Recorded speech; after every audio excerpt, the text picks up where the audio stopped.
नमस्कार, face beyond face में आपका हार्दिक स्वागत है। आज हमारे साथ मौजूद हैं मध्य प्रदेश कांग्रेस के वरिष्ठ नेता कसरावद से विधायक सचिन यादव जी। सचिन यादव जी, बहुत बहुत स्वागत है आपका। बहुत बहुत धन्यवाद। सचिन यादव जी कांग्रेस के ऐसे विधायक हैं जिन्होंने सियासी रणभूमि जब में कदम रखा तो फिर हार का मुंह नहीं देखा। कसरावद से लगातार तीसरी बार वो विधायक चुने गए, चाहे सरकार बीजेपी की बने या कांग्रेस की बने। सचिन यादव ने राजनीति में अपना एक अलग मुकाम बनाया।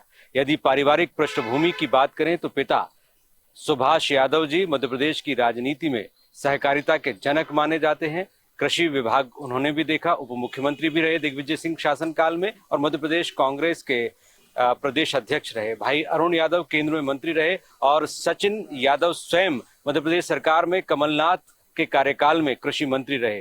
तो बहुत ही अद्भुत संयोग है कि तीनों एक ही परिवार के सदस्य और कृषि विभाग का तीनों ने ही जिम्मा संभाला। तो सचिन यादव जी, सबसे पहले आपके राजनीतिक कैरियर की शुरुआत पिताजी के बाद भाई और अब आपका राजनीति में आना, क्या ये एक संयोग है, पारिवारिक विरासत को आगे बढ़ाना है, या आपका स्वयं का एक मिशन और विजन है राजनीति में आने का? नहीं, ये इसको आप सहयोगी कहेंगे। मेरा कभी भी राजनीति में प्रवेश करने का कोई उद्देश्य नहीं था। 2013 में पिताजी के चले जाने के बाद वहाँ पर जो हमारे पिताजी के सहयोगी साथी थे, पार्टी के जो कार्यकर्ता थे, उन सब ने आकर के आदरणीय बड़े भाई अरुण यादव जी के सामने वहाँ पर मांग रखी कि पिताजी का इतना लंबा राजनीतिक सार्वजनिक जीवन रहा है और उस विरासत को परिवार के सदस्य को आगे बढ़ाना चाहिए। ऐसी मंशा सभी कार्यकर्ताओं की, पार्टी के साथियों की रही, और उनकी मंशा के अनुरूप आदरणीय बड़े भाई ने, अरुण यादव जी ने, दिल्ली में और पार्टी नेतृत्व के सामने ये पेशकश रखी, और पार्टी ने मेरी उम्मीदवारी को पे मोहर लगाने का काम किया, और मुझे पिताजी के चले जाने के बाद कसरावद से वहाँ पर उम्मीदवार बना करके भेजने का काम किया। तो कैसा अनुभव रहा आपका? क्योंकि पारिवारिक विरासत से राजनीति में प्रवेश तो मिल गया, टिकट भी मिल गई, लेकिन उसके बाद 3 बार लगातार जीत हासिल करना, इसमें भी कहीं ना कहीं स्वयं का पुरुषार्थ, कार्यशैली और जनभावनाओं का आदर समाहित होता है। तो कैसे आपने मैनेज किया? जहाँ तक कसरावद विधानसभा की मैं बात करूँ, वहाँ पर पिछले 40 साल से मेरे और मेरे परिवार का एक पारिवारिक संबंध रहा है, और हमारी हमेशा प्रयास रहता है कि उसको हमने कभी भी, वहाँ के लोगों को हमने कभी भी मतदाता के रूप में नहीं देखा है। हमारा एक पारिवारिक संबंध रहा है, पारिवारिक रिश्ता रहा है, और स्वर्गीय पिताजी के समय उन्होंने बखूबी उस रिश्ते को निभाने का काम किया। आपार स्नेह और समर्थन स्वर्गीय पिताजी को मिला, और पिताजी के जाने के बाद हमारा भी ये प्रयास रहा कि उस रिश्ते को हम लोग आगे बढ़ाने का काम करें, प्रयास करें, और सदैव लोगों के सुख दुख में, उसके वहाँ के सुख दुख में हम लोग हमेशा उपस्थित रहते हैं। वहाँ के विकास में हम लोगों ने हमेशा अपना योगदान निभाने का प्रयास किया है, और यही वजह रहा है कि जो जिस प्रकार से जो स्नेह पिताजी को मिला, वही स्नेह मुझे भी मिला, और यही कारण रहा कि लगातार 3 बार वहाँ की जनता ने मुझे अपना आशीर्वाद मुझे मतों के रूप में दिया, और भोपाल की सबसे बड़ी पंचायत में, मध्य प्रदेश की सबसे बड़ी पंचायत में मुझे अपना नेतृत्व करने का अवसर दिया। पहली बार जब आप चुनाव मैदान में उतर रहे थे तो किसी प्रकार का कोई अंदेशा, शंका रही? क्योंकि सत्ता पक्ष जो तो बहुत सबल रहा यहाँ पे बीजेपी, और बीजेपी चुनावी राजनीति में आज के दौर में एक माहिर खिलाड़ी मानी जाती है। उस दौर में जब आप उतरे तो आपको अपने पारिवारिक वोटर्स पर भरोसा था, अपने स्किल पर भरोसा था, चुनावी रणनीति पर भरोसा था, या सिर्फ एक भाग्य का भरोसा आपको रहा? देखिए, राजनीतिक जीवन में, सार्वजनिक जीवन में व्यक्ति काम नहीं करता है। व्यक्ति के साथ साथ उसकी जो टीम होती है वो टीम काम करती है, और जैसे मैंने पहले भी कहा कि कसरावद मेरा परिवार है, कोई राजनीतिक रिश्ता नहीं है हमारा, और यही कारण रहा कि जिस दिन कांग्रेस पार्टी ने टिकट की हरी झंडी दी मुझे पूर्ण विश्वास था कि हम लोग यहाँ से विजय प्राप्त होकर के आएंगे, और भरपूर आशीर्वाद मुझे 2013 के चुनाव के बाद मिला, उसके उपरांत मिला, 2018 में मिला, जो 2023 की विकट परिस्थितियों में भी वहाँ की जनता ने मुझ पर अपना भरोसा दिखाया और मुझे वहाँ से निर्वाचित करके भेजा। जब पहली बार आप विधायक बने, प्रदेश में जाहिर सी बात है बीजेपी की सरकार रही, तो क्या आप विधायक की भूमिका को जिस ढंग से निभाना चाहते थे निभा पाए? जो जनता से वायदे किए थे, विरोधी दल की सरकार ने उन वायदों को पूरा करने में सपोर्ट किया या आपको प्रतिरोध का सामना करना पड़ा? नहीं, देखिए, आप जब विपक्ष में रहते हैं तो विपक्ष के तौर पर आपकी एक अलग चुनौतियां आपके सामने रहती है। जनता की बहुत सारी उम्मीदें आपके ऊपर लगी रहती हैं और उन उम्मीदों पे खरा उतरना अपने आप में एक चुनौती रहती है। और चूंकि आप विपक्ष में रहते हैं, इसलिए क्षेत्र का विकास, लोगों की समस्याओं का निराकरण, उनका निरावरण एक आसान काम नहीं होता है। लेकिन मैं पुनः क्षेत्र की जनता को धन्यवाद देना चाहता हूं कि उन्होंने विषम परिस्थितियों में भी मुझ पर अपना विश्वास कायम रखा और मुझे लगातार बल देने का काम वहाँ की जनता करती रही। पहले बार का विधायक बनना, जनता कई बार नवोदित विधायकों को मौका भी देती है और संरक्षण भी देती है, सहयोग भी देती है। दूसरी बार जब विधायक बने, केंद्र में बीजेपी की सरकार, लेकिन राज्य में कमलनाथ की सरकार बनी और बहुत ही कम उम्र में राज्य का कृषि मंत्री, वो भी कैबिनेट दर्जा आपको मिला, तो वो भूमिका क्या अप्रत्याशित थी? उसको आपने किस रूप में लिया और उस पूरे कार्यकाल को आपने किस रूप में देखा और दिया जनता को उस भूमिका के माध्यम से? 2003 से मध्य प्रदेश में भारतीय जनता पार्टी की सरकार थी और लगभग 15 साल का कार्यकाल मध्य प्रदेश में भारतीय जनता पार्टी का रहा। और इन 15 वर्षों में हमने देखा, विशेष रूप से अगर हम हमारे किसानों की बात करें, हमारे अन्नदाताओं की बात करें, तो वो कहीं ना कहीं अपने आप को ठगा हुआ महसूस कर रहा था और बहुत दुखी था, परेशान था। और यही कारण था कि हमारा मध्य प्रदेश का किसान आत्महत्या जैसे दुखद कदम उठाने पर मजबूर हो रहा था। और जब 2018 के चुनाव चल रहे थे, उस दौरान हमने किसानों से, जब हमारे और हमारे नेता, हम लोग जब किसानों के बीच में जाते थे, उनकी जब पीड़ा, उनकी जो दर्द होता था, उसको समझने का हमने प्रयास किया। और यही कारण था कि जो ऋण माफ़ी की योजना हमने बनाई थी, वो किसानों का जो हमें फीडबैक मिला था, उसी आधार पर हमने ऋण माफ़ी का कार्यक्रम हमने बनाया। और हमारी ये सोच थी कि हमारा जो प्रदेश का अन्नदाता है वो ऋण मुक्त हो और इस कर्ज के दलदल से उसको बाहर लाने का हमारा प्रयास था। और जनता ने हमारी उस बात को स्वीकार किया और भरपूर आशीर्वाद 15 साल के बाद कांग्रेस पार्टी को मिला। कांग्रेस पार्टी की सरकार बनी और सरकार बनने के बाद जिस प्रकार से हमने हमारे किए हुए वादों को पूरा करने की दिशा में हमने कदम उठाया, परिस्थितियां निश्चित रूप से चुनौतीपूर्ण थी, समय का अभाव था। मात्र 16 महीने का हमारा कार्यकाल रहा और 16 महीने भी काम करने के लिए मात्र 12 महीने मिले। 4 महीने हमारे लोकसभा के चुनाव और उसकी आचार संहिता में निकल गए। लेकिन जो समय हमें मिला, उस समय में हमने हमारी सरकार की सबसे महत्वपूर्ण योजना, हमारी सरकार का सबसे बड़ा एजेंडा, ऋण माफ़ी का एजेंडा हमने लागू करने का काम किया। और मध्य प्रदेश में 27 लाख किसानों के लगभग 11,600 करोड़ का ऋण माफ़ करने का काम हमने किया। तो ये हमारी सरकार की सबसे बड़ी उपलब्धि रही। और इसके अलावा भी हमने कृषि के क्षेत्र में और अन्य हमारे क्षेत्रों में हमने अपनी मंशा, अपने जो हमारा वचन पत्र था, उस वचन पत्र के अनुसार हमने काम करने का प्रयास किया। और उसी का एक भरोसा जो है कांग्रेस पार्टी पर लोगों का बना हुआ था, उसको हमने, उस भरोसे को पे हम लोग खरे उतरने का हम लोगों ने काम किया।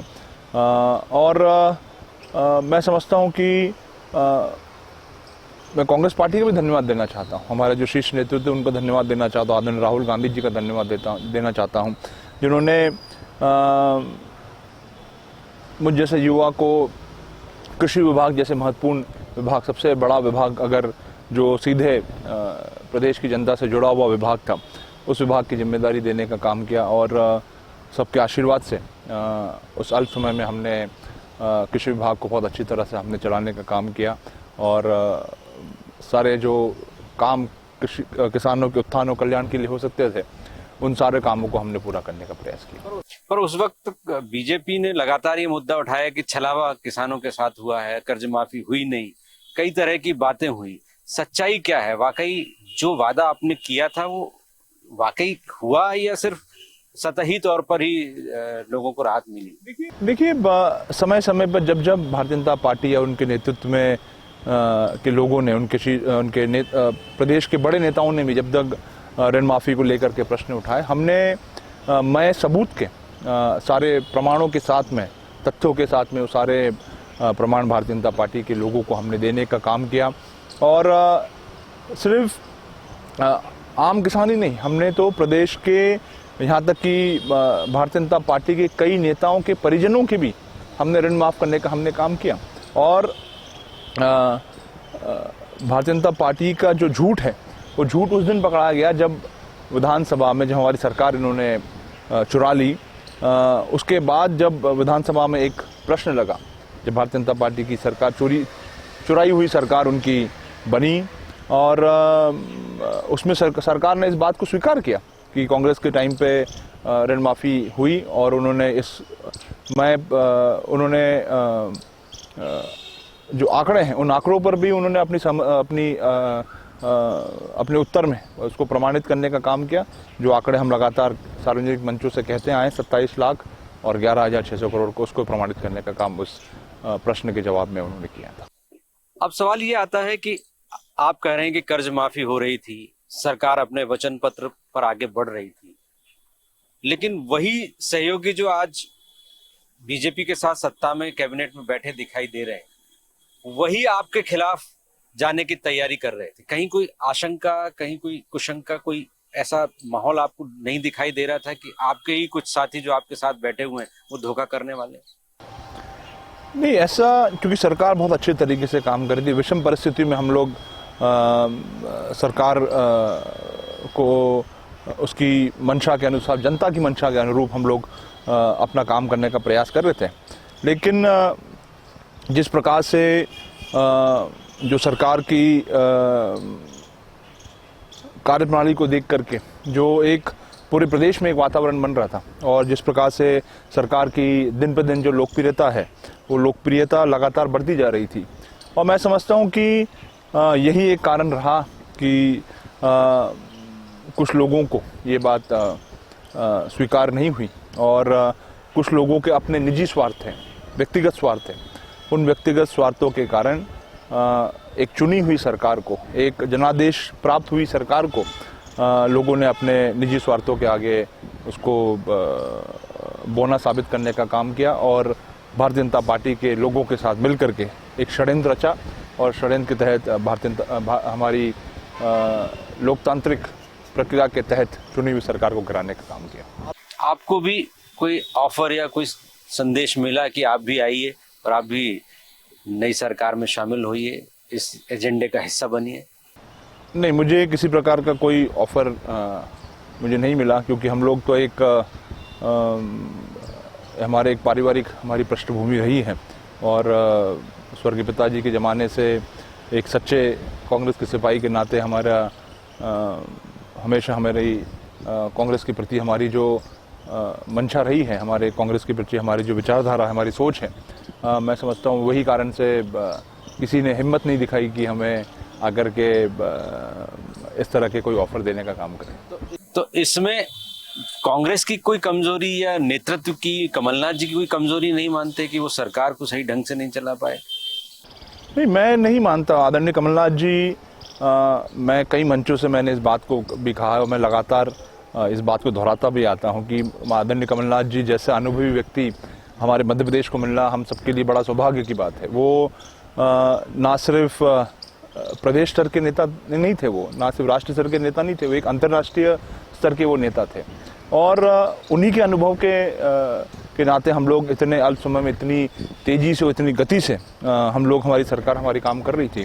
और आदरणीय कमलनाथ जी हमेशा प्रदेश के विकास के लिए हमेशा उनकी चिंता रहती थी, हमेशा वो युवाओं को आगे बढ़ाने का हमेशा उनका प्रयास रहता था। और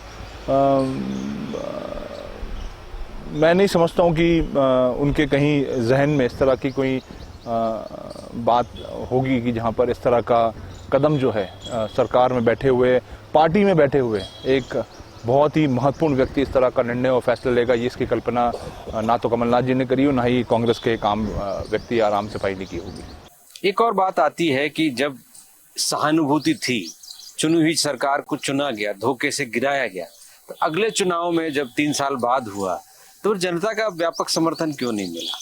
देखिए, चुनाव क्यों हारे, किन कारणों से हारे, ये एक विश्लेषण का विषय है। और निश्चित रूप से जब आप जनता के बीच में जाते हैं और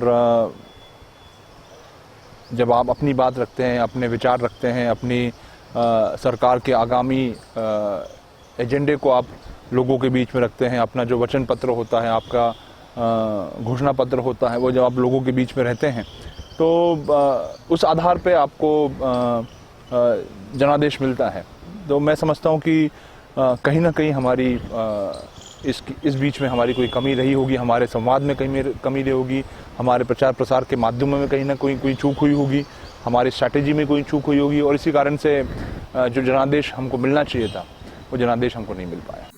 अब राहुल गांधी की नई कांग्रेस मध्य प्रदेश में भी आकार ले चुकी है, पूरा युवा नेतृत्व है, नेता प्रतिपक्ष से लेकर प्रदेश अध्यक्ष, और पूरी बॉडी में नए चेहरे दिखाई देते हैं। आप भी एक बहुत ही नए चेहरे के रूप में 3 बार के विधायक होने के बाद भी मैदान में हैं। तो ये रणनीति, नीति और रीति सही चल रही है कि 2028 में जब चुनाव हो तो कांग्रेस फिर कब काबिज हो या बीजेपी यूं ही पटकनी दे देगी? देखिए, कांग्रेस पार्टी की एक हमेशा स्पष्ट सोच रही है। कांग्रेस पार्टी ने, आप हमारा इतिहास उठा करके देख लीजिए, जब जब ऐसे मौके आए, अवसर आए हैं, और हमारे स्वर्गीय नेता राजीव गांधी जी वो पहले ऐसे व्यक्ति थे जिन्होंने युवाओं को राजनीति में आगे बढ़ाने के लिए, युवाओं की राजनीति में सहभागिता को आगे बढ़ाने के लिए उन्होंने मतदान की जो उम्र है वो 21 से कम करके 18 करने का काम किया था। और 2018 में भी जब आपने देखा कि देश की सबसे युवा कैबिनेट अगर कहीं थी तो मध्य प्रदेश में थी। हमारी कैबिनेट की औसत उम्र लगभग 48 वर्ष थी। तो ये अपने आप में ये दर्शाता है कि कांग्रेस हमारे युवाओं को आगे बढ़ाने में कितनी उसकी सोच रहती है, उसका हमेशा उसका प्रयास रहता है। और अब ये पीढ़ी परिवर्तन का समय है और नए युवाओं को कांग्रेस पार्टी ने के अवसर दिया। और आज जिस प्रकार से, चाहे हम नेता प्रतिपक्ष आदरणीय उमंग सिंघार जी की हम बात कर ले, चाहे हमारे प्रदेश अध्यक्ष आदरणीय जीतू पटवारी जी की हम बात कर ले, तो इसी तरह लगातार युवाओं को आगे बढ़ाने का काम जो है कांग्रेस पार्टी आदरणीय राहुल गांधी जी, आदरणीय खड़गे जी के नेतृत्व में कर रही है। ये जो युवा नेतृत्व है ये जोश में तो है, लेकिन जोश के साथ होश रखते हुए बीजेपी जैसी स्थापित पार्टी को अगली बार इतने बार की सत्ता के बावजूद हराना कोई आसान काम तो नहीं होगा। तो कौन सी ऐसी बातें हैं जिनको पार्टी को ख्याल में रखना होगा, जो अभी रख रही है, नहीं रख रही, इन सब विषयों पे आप क्या कहेंगे? देखिए, लगातार संगठन को लेकर के भी आदरणीय जीतू पटवारी जी के नेतृत्व में लगातार नए प्रयोग भी किए जा रहे हैं। संगठन को कैसे मजबूत किया जाए, कैसे धरातल तक उसको सुदृढ़ किया जाए, उस दिशा में लगातार प्रयास किया जा रहा है। एक नया नवाचार जो है मध्य प्रदेश में हुआ, जहाँ पर संगठन सृजन के माध्यम से जिलों के नए अध्यक्षों की नियुक्ति होने का काम हुआ। अब ब्लॉक अध्यक्षों नियुक्तियों की तैयारी चल रही है। उसके बाद मंडलों के अध्यक्ष की नियुक्ति होने वाली है। उसके बाद पंचायत स्तर पर एक नया प्रयोग जो है हम लोग करने जा रहे हैं, जहाँ पर पंचायत स्तर पर कांग्रेस पार्टी की कमेटी बनेगी।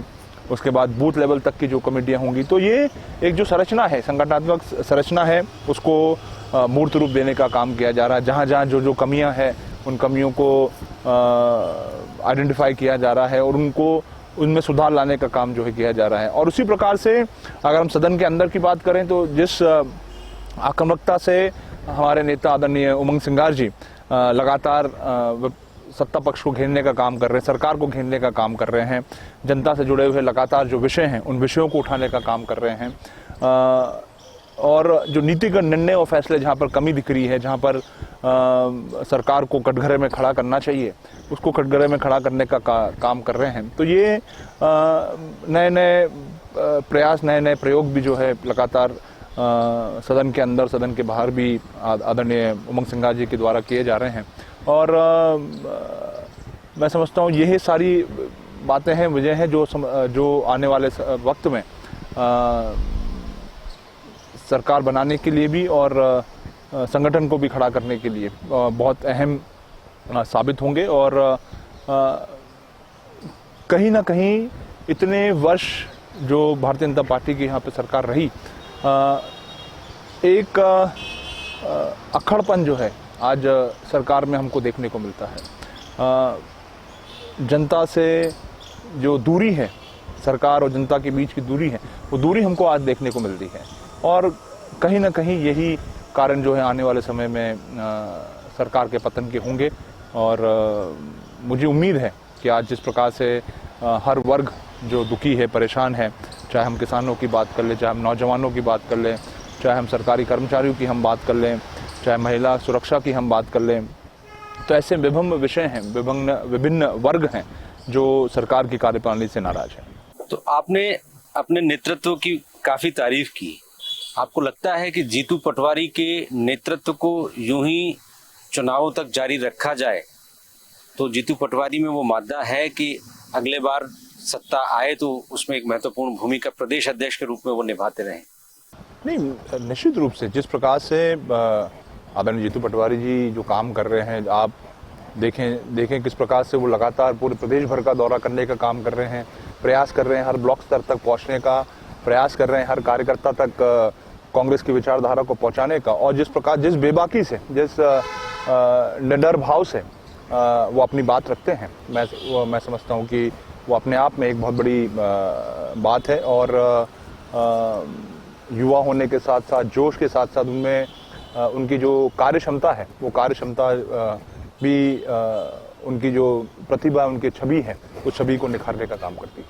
कृषि से आपके परिवार का गहरा नाता रहा। जहां तक मुझे जानकारी है, आदरणीय सुभाष यादव जी कृषि मंत्री रहे, आपके बड़े भाई केंद्र में कृषि राज्य मंत्री रहे, आप कृषि मंत्री मध्य प्रदेश रहे। शिवराज सिंह चौहान ने दावा किया कि कृषि को पटरी पर लेकर आए, कृषि को लाभ का धंधा बनाया। फिर कमलनाथ जी ने दावा किया कि कर्ज माफी करके और तमाम घोषणाएं करके उन्होंने कृषि को बहुत आगे बढ़ाया। अब मोहन यादव जी की सरकार, 3 मुख्यमंत्रियों का और 3 सरकारों का कार्यकाल, कृषि से जुड़े हुए जानकार और सियासी नेता होने के नाते किस रूप में आप विश्लेषण करेंगे?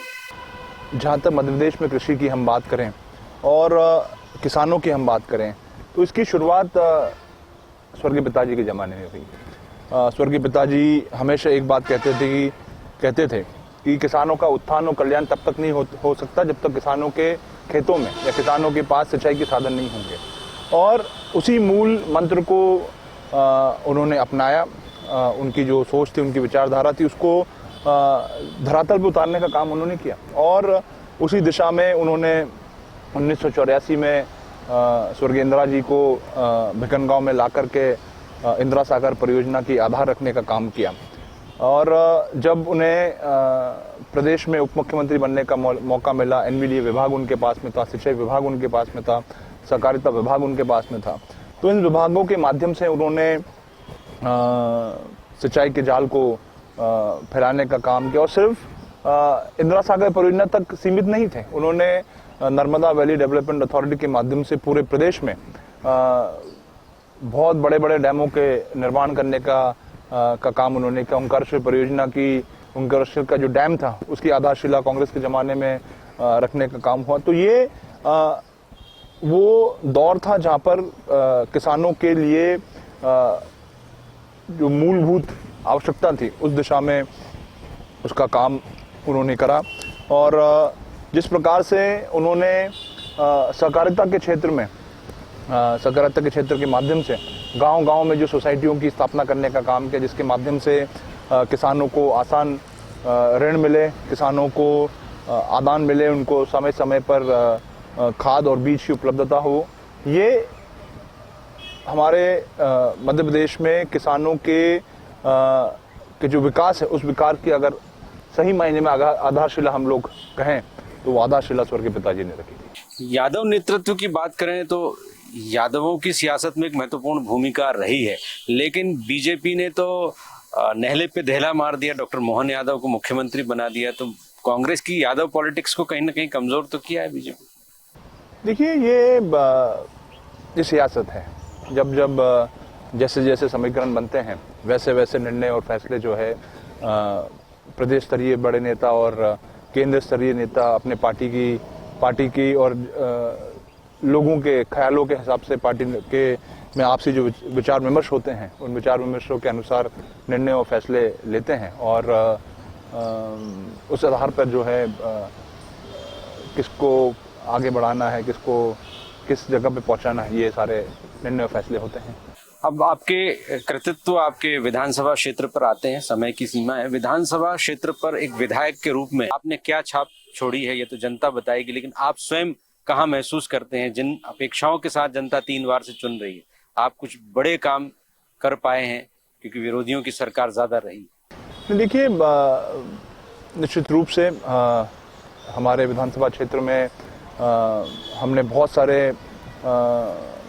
ऐसे काम करने के प्रयास किया जो सीधे लोगों को असर करता है और विभिन्न क्षेत्रों में, चाहे हम सिंचाई के क्षेत्र में बात करें तो आज मैं दावे के साथ कह सकता हूं कि मेरी विधानसभा क्षेत्र में लगभग 99% हमारा जो सिंचाई का रकबा है वो हमने उसको हासिल करने का काम हम लोगों ने करा है। इसके अलावा शिक्षा के क्षेत्र में भी बड़े उल्लेखनीय काम हमने हमारे इन 12-13 सालों में हमने करने का काम किया। स्वास्थ्य के क्षेत्र में हम लोग लगातार आगे बढ़ने की कोशिश कर रहे हैं।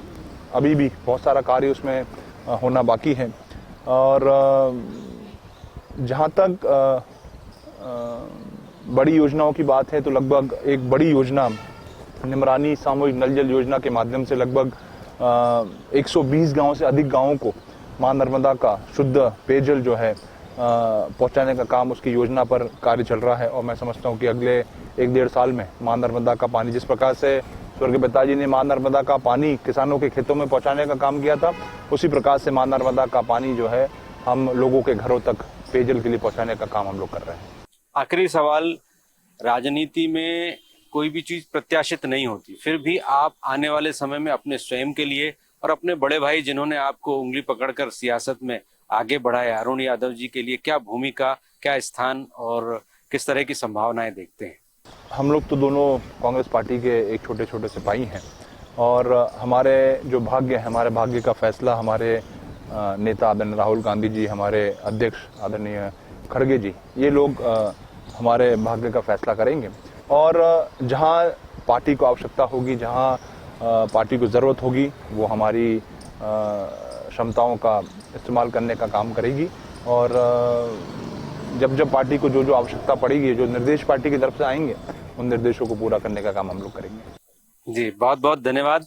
तो अरुण यादव जी के छोटे भाई सचिन यादव जी और मध्य प्रदेश की राजनीति के एक युवा चेहरे जो अपनी अलग ही पहचान के साथ आगे बढ़ रहे हैं, सियासत में सियासी दांवपेच से दूर सहज सरल स्वभाव के साथ वो राजनीति में अपना मुकाम बना रहे हैं। उनके आगामी भविष्य के लिए हम शुभकामनाएं देते हैं। फेस बियॉन्ड फेस में आज इतना ही। आगे फिर हाजिर होंगे एक नई शख्सियत के साथ, तब तक के लिए नमस्कार।